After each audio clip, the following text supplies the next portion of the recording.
Këtu nuk mund të flasim për një qasje dhe adresim të problemit vetëm gjatë vikendit, sepse paralajmërimet për hyrjen e trenit ilegal dhe provokues kanë qenë të mëhershme. Dhe gjatë gjithë javës, kryeministri, kryetari kuvendit, ministrat, drejtori policisë, shërbimi inteligjencës, do të thotë gjitha institucionet përkatëse, autoriteti regulativ i hekurudhave,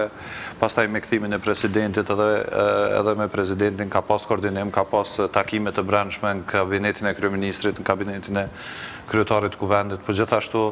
ka qenë edhe mbledhja e Këshillit të Sigurisë të Kosovës, ku është trajtuar prej çdo aspekti me trupat ekzekutive dhe trupat këshilldhënëse që i ka ky trup si më i larti për të adresuar çështje të tilla. Po gjithashtu duhet të ta kemi parasysh se në këtë aspekt kryeministri gjatë gjithë javës po ashtu ka pas komunikim të vazhdueshëm dhe njoftim të vazhdueshëm edhe të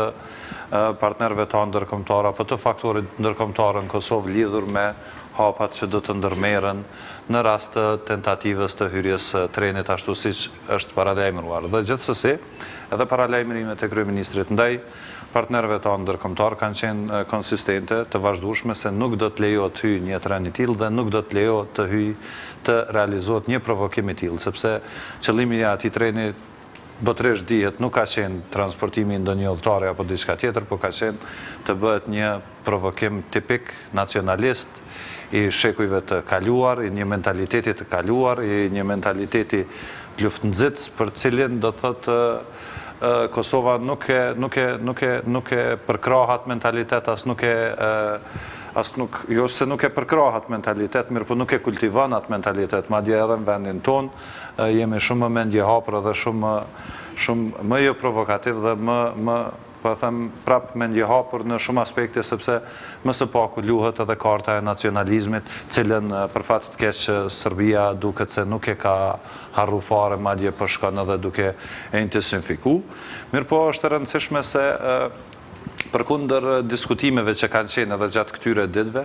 është e rëndësishme se vrejtjet që janë bën ndaj institucioneve, se është marrë vendimi vonë apo se nuk është njoftu opinioni, ato sigurisht se janë vrejtje të pavend, sepse ka qenë një organizim gjatë krejt kohës, një organizim adekuat për të adresu kjo çështje. Mirë po, ka dhe elemente sensitive të cilat përpara ndërmarrjes së aksionit edhe nuk mund të ndahen me publikun. Prandaj një vrejtje se nuk është njoftu opinioni apo është marrë vendime shumë vonë, natyrisht se është vrejtje shumë jo profesionale prej atyre që e quajnë si të tillë, sepse nuk mund të kenë informatat e tilla më shumë se 5 persona në gjithë shtetin, lidhur me hapat që do të ndërmerren. Përgatitjet gjitha bën, mirë po, momentin kur të ndërmirret aksioni, këtë informacion nuk mund ta ketë gjithkush. Edhe gjithë ata që kritikojnë se është bërë reagim i vënshëm apo është bërë nuk është njoftu opinioni lidhur me këto çështje, do të thotë janë çështje të cilat kishin me cënu suksesin e këtij operacioni, kishin me cënu jetën ndoshta edhe të policëve, sepse nuk ka dyshim se do të thotë ka edhe ndonjë lloj rezistence apo edhe ndonjë grup kriminal që mund të ketë